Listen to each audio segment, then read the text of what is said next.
as I see culture changing and people caring about different things, it's important that spirituality be changed and transformed and renewed.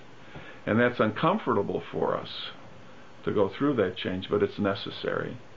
And so I'm very happy to be with a group of people who are interested in making those changes and looking to see what the next thing's going to be.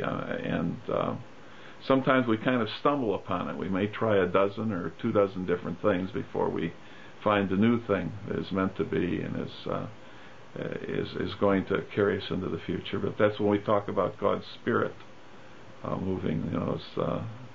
As Jesus says, no one knows where the Spirit will blow, and we don't know precisely, but we're confident that God is involved in this, and we trust God to lead us into a future that will be one of significance and joy, that it will involve service, and even as we go to new places, it will tie us to the heritage in the past that's so important to us. I think, have gone through a tremendous cultural shift from the time I started in ministry back in the 70s, when the older generations, I think, had a tremendous loyalty to groups and organizations, and then we went through the Vietnam War and other events that really disillusioned people with organizations or anything that had a formal structure.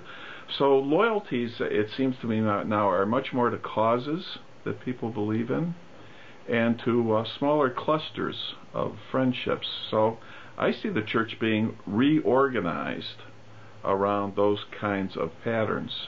So I can see people coming to worship on Sunday, but their real attachment to the church, at least in the beginning, would more likely be to one of the groups that they would attend, whether it's choir, a study group, a work group like Eco-Justice group.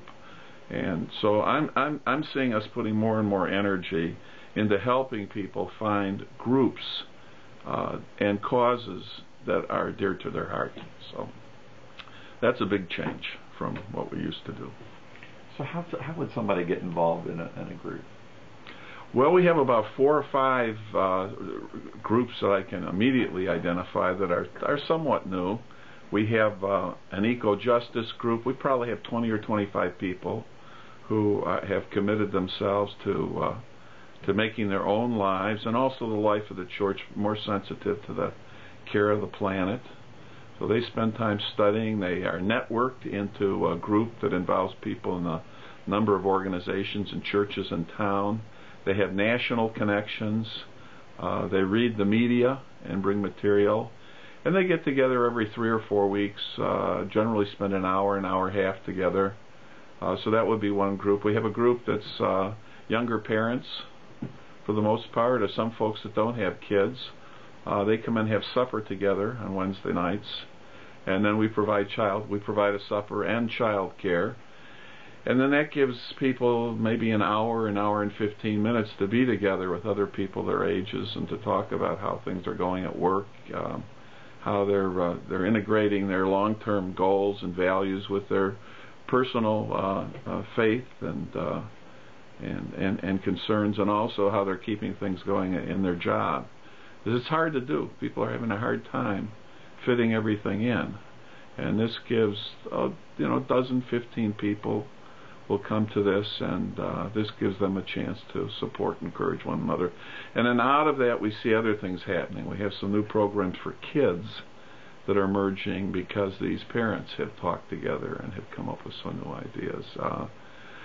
We have another group is concerned with things going on in the community, and they from time to time will schedule a day where for half a day we'll go out and plant trees on one of the hillsides, or we'll walk. Last year I think we spent a good part of a day walking along the bike path, picking up papers and trash and just making things look better. And it was an interesting time because there were older people and teens, and it was intergenerational. It happened very spontaneously, and I think people appreciated that kind of shared activity. So that's another kind of thing that people do together. Well,